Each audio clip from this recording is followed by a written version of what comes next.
This is We Are Netflix. Netflix employees talking about work and life at Netflix. Probably even more than just being a musician, I started as a professional kid, a professional actor, as they call them, as a teenager. That's Colleen Fitzpatrick, also known as Vitamin C. There's a good chance you've heard her song, Graduation, Friends Forever. Yeah, that graduation song, a staple at pretty much every commencement ceremony since 1999. Before she broke out as a pop star, she booked a variety of gigs as a young performer. I was a dancer specifically, and that led me into a wild ride. I was in a movie called Hairspray, which is a cult, favorite. And while I was in college, I started writing music, and I started playing in bands. The idea of being able to create something of my own was very appealing. And so that's how I started getting into music. So my first band was a band called Eve's Plum. It was like a punk pop band. And we put out a couple records. And then I toured for many, many, many, many, many years. And it was great fun. And then it came to an end. And I was going to go back to school. And I was probably going to be a lawyer. But instead, Colleen forged ahead as a songwriter and singer, and she became a star. And now, as a Netflix employee, Colleen works with artists and producers in music creative production, helping to create Netflix originals. Clearly, Colleen's path is unique. But at Netflix, having an unusual path is not that unusual. I'm Lyle Troxell, and on this episode of We Are Netflix, I'm speaking with colleagues who have had unique journeys to Netflix. Later in the episode, one of our recruiters will explain why Netflix seeks to hire people with non-traditional paths. And as far as non-traditional paths go, I only spoke with one colleague whose resume includes climbing the Billboard charts. So first up, I asked Colleen to explain how she eventually wound up finding a home in the music creative production department at Netflix. We started by going back to the release of her first studio album in 1999. I was quite a bit older than the youth explosion that happened during that year. That was kind of the year that I think Britney Spears and Mandy Moore and these terrific performers that were all 13, 14, 15, 16, and I was in my 20s. Yeah. But you did become a pop sensation. What was it like to all of a sudden be in the public sphere? I had always been a performer, as I pointed out. So that wasn't so unusual because I had bits of big success, certainly with like Hairspray and, a couple other things. Did people recognize you from Hairspray? Yeah. Okay. So you're already kind of familiar with it. Yeah. But, but to your point, not at the level of the fame and exposure that I experienced with Vitamin C. There were times where even walking down the street in New York City, people would run up to me, and being on the subway or something, like I had to start wearing a cap and wearing glasses. It was full on. Yeah. And what was that like? I can tell you, I'm really glad that social media wasn't around because I do remember kind of a funny tale of falling asleep on an airplane and waking up to all of these people taking pictures of me with their phones. And I thought, oh my gosh, this is just the worst. I was like sleeping and my tongue was hanging out. Who knows what I was doing. I was totally sacked out on the airplane. You wake up and you see all these people taking photos of you. I can't imagine what people go through now with the scrutiny and the availability of like images to fly so quickly. So it's never what you think it is. I'm very fortunate that I had an amazing experience, and I loved the act of performing and the art of creating. I did not love being famous. Did you finish your college? I did. Yeah, I graduated from college. And so I was very fortunate that I was able to have this great education and still get to do this other very unusual ride in life. All right. So as that ride is concluding or ending, how did it end, and how did you find yourself in the corporate space? Well, as I mentioned, I thought about going back to school and becoming a lawyer. And part of the reason for that was I had a very acute understanding of like business and how to fill vacuums in the music space. So what do I mean by that? I would look at a situation and could see where there was a hole. and where things needed to be filled in and what would work in that space. So it was a combination of marketing, but I also wanted to really understand deals and deal structure. So that led me to a natural curiosity of the business. But when Vitamin C took off, I didn't do that, but I continued reading and continued learning. And as it was ending, I started doing more and more behind the scenes. So I began writing for other artists and had a lot of success in a very particular kids and family space. So Hannah Montana was a very big phenomenon. It was a Disney show. Miley Cyrus, Selena Gomez, Demi Lovato, all of these people, I started writing songs for them. And the more I did that, the more I discovered that I didn't need to be in front of the camera. I could take this journey of another person's story or just a general story and embellish it and make it bigger and turn it into something that existed on its own, a song, and then have other people perform it and other people take it to the next level. The thing about fame is that you have to really want it. It has nothing to do with the act of being an actor or the craft. Fame is its own entity. And that's something that I didn't understand while I was pursuing it. You don't understand it until it happens to you. Yeah. And it's not for everyone.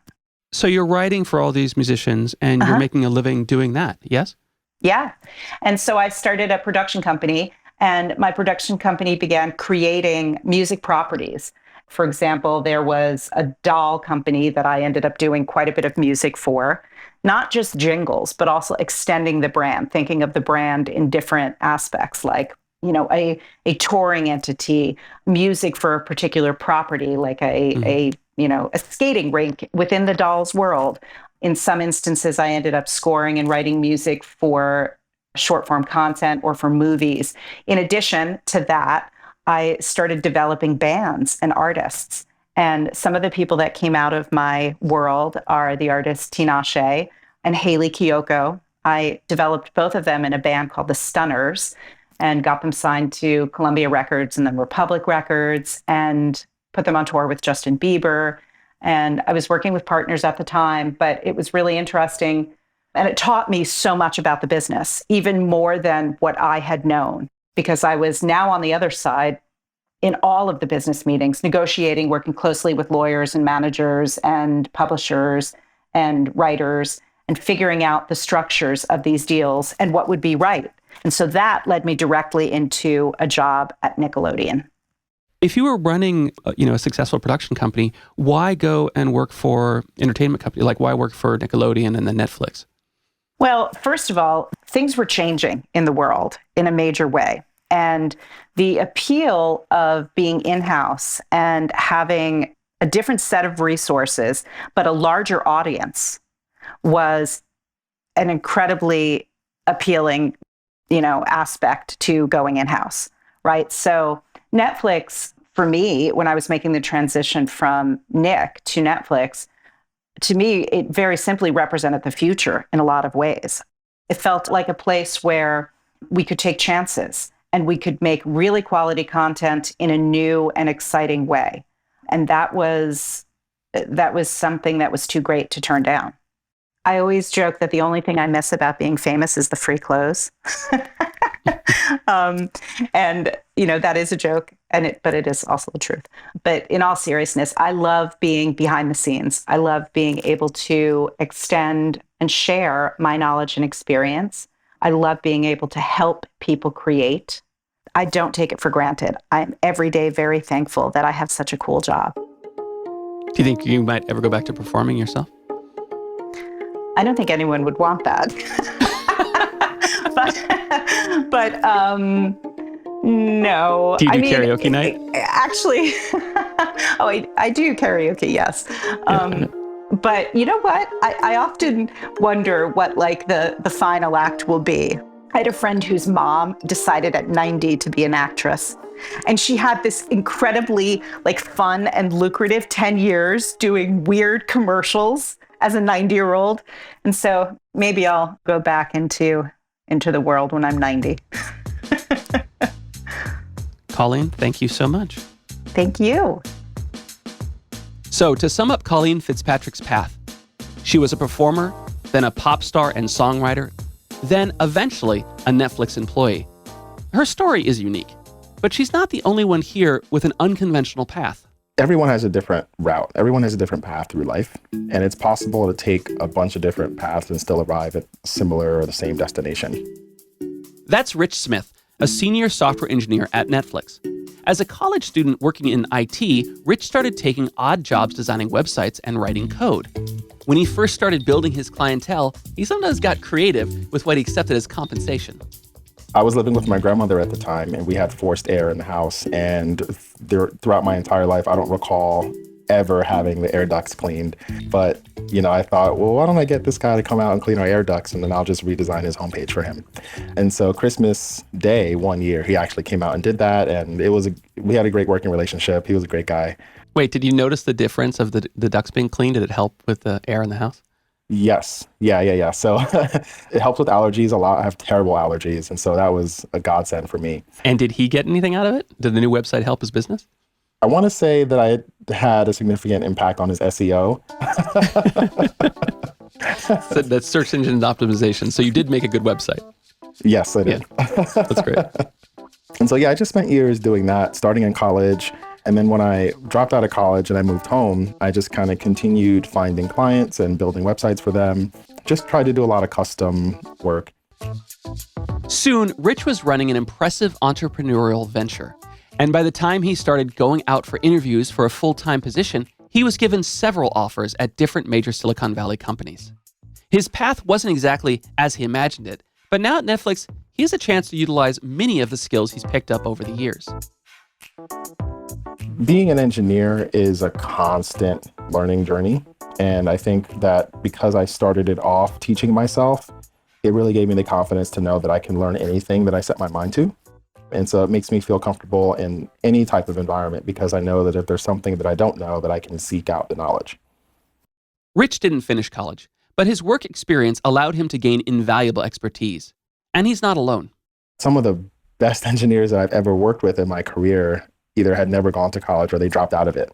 And it's just because they had the aptitude and the tenacity and the drive to really just learn and stay committed to it and really master it. Rich says that having people from different kinds of backgrounds ultimately makes Netflix a stronger company. And I agree. I think that when you assemble a team of people who all have different backgrounds, it allows you to account for each other's blind spots. And it allows you to have some overlap in the strengths that you want, but also not as much overlap in terms of the breadth of experience and perspectives that they all bring to the table. Even the team that I'm on now is a really great example of that, where we all have very different backgrounds and we all took very different paths to getting here, and we all have very different interests. And so some of us care more about testing, some of us care more about performance, some of us care more about feature work and building UIs.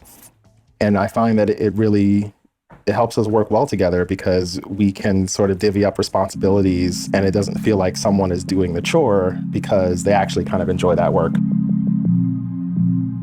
My very first job out of college was helping my parents in a Moroccan restaurant that they have in Paris, actually. So I was a waitress at their restaurant. And after that, I worked in Disneyland Paris, and I was in charge, fun fact, I was in charge of the candy cotton within a small shop just behind the castle. So that's fun. I don't have a traditional background that looks like a lot of my peers. I went to a community college and I was studying art. When I graduated from high school, my intention was to be an art teacher. I was contacted on my LinkedIn account by a recruiter asking if I was interested in an exciting opportunity, an up-and-coming company, and I was like, But I was already a fan and a member of Netflix ever since they started in 2015 in Japan.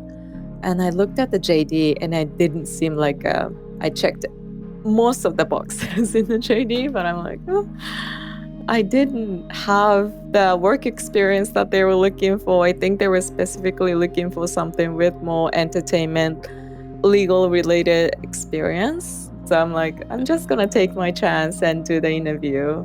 And voila, I'm here. Those last three voices belong to Shireen Malki, editorial and publishing manager in Paris, Gina Rodriguez, product designer in Los Angeles, and Shoko Yogura, manager on the rights management team in Tokyo. We've heard from a few of my colleagues with unique career paths, and there are many, many more. So it struck me, are we doing something different here? I decided to ask an expert on the hiring process at Netflix. I see myself as a connector, finding people and connecting them to opportunity. My name is Zina Dubamani. I am a recruiting researcher for the creative production team, which sits within the greater product organization. I've been here for about 3 years and 10 months, but it feels like much longer. Why does it feel like longer? I think Netflix time is a little bit like dog years in the sense that we move very quickly and we're accomplishing a lot in a short period of time. So you've been here for a while and you've been doing recruiting. In your experience, what is the most common path to Netflix? Like degrees, other professions? Do we have a commonality that kind of defines the most common path? I wouldn't say that we have a most common path. Maybe that was, a question that would be answered affirmatively a few years ago. But the beauty about Netflix right now and the rate that we are growing means that we can take risks and find people from alternative paths. And so my role is to make sure that I'm not creating duplicates in many ways. You said risks with association with uncommon paths. What do you mean by risks? Yeah, what I mean by risks is just to open up our minds into alternative thinking, right? So I think that if we need to hire somebody for creative production, maybe what I could do initially is go look at other studios that are making content. But maybe I can expand my thinking a little bit further and think about the specific skills that are required in the day-to-day of this role and that are also required to elevate that respective team. And when I think about a role that way, that means that I can expand the types of companies. I can look into telecommunications, I can look into startups, I can look into government, I can look into nonprofits and find that person who will up-level the team. Wow. It seems like a hard job.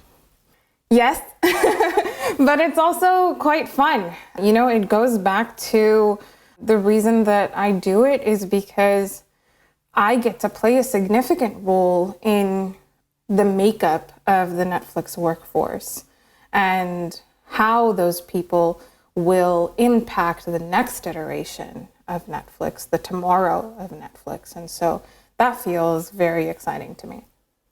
Do you have a certain area that you focus on? Or do you care about what part of the world people are from? Do we have a traditional path of where we hire? Right now, I would say that most of my roles are based in the US. What is exciting about many of them is that many of the hiring managers that I am working with are open to people being remote or open to finding leaders from different countries. I think bringing in an international perspective to Netflix is always very valuable so that we can continue as an employee base to build our global IQ in a sense. Yeah. How do you check yourself on your own, maybe bias on what is or isn't a person that we'd want to work with? How do you make sure that you're always kind of pushing that boundary a bit and getting as inclusive as possible? Yeah. I try to ask myself quite often throughout a search, what are the essential skills that I need for this role in this person to bring value to the day-to-day of that team? And then I try to go further and think, what are the skills that this team doesn't have yet that they could use and have become beneficial to elevate them in a sense? The other question I try to ask myself on a weekly basis is my pipeline representative of the Netflix subscriber base? Does it include people from underrepresented backgrounds, from different perspectives? And I think that self-reflection and that checking myself consistently and making sure that I am also checking my partners and the hiring managers that I work with helps bring amazing people to the table. I feel like right now there's someone listening thinking, I could be a fit for Netflix, maybe for the first time, right? What would you like them to know? That it is important to be able to articulate how and why, and to think about your skills and not necessarily the space that you come from or the industry that you come from, but to think about skills that you have and how you can up-level certain teams based on your skills. I would also say don't be afraid to fail. What do you mean? My path to Netflix was a journey. I got rejected or turned down twice, and it was a 10-month-long journey for me. And I think retrospectively, you can't always think that I'm not ready for Netflix. You have to be able to make space for the perspective that perhaps at that time Netflix also wasn't ready for me. How does someone get seen by Netflix? I will acknowledge that we have a lot of volume here in terms of applicants. But I would also say that recruiters are often pretty open to making connections on places like LinkedIn or on places like Twitter or on places like GitHub. Try to just build a connection with a recruiter. And once you build that connection, we have these platforms where if you post about what you're doing and your accomplishments, sooner or later we'll see, right? And don't give up in that regard. The other aspect is I think that some of us come from a mindset where I am not going to let a person see my resume until I apply to something. I think that it is hugely beneficial when I can look up somebody's name and see what they are up to in detail, openly and publicly. I want people, especially people from underrepresented backgrounds, to be open about their accomplishments and what they are doing and their experiences, so that eliminates, a little like middle step in between. Yeah, I get that.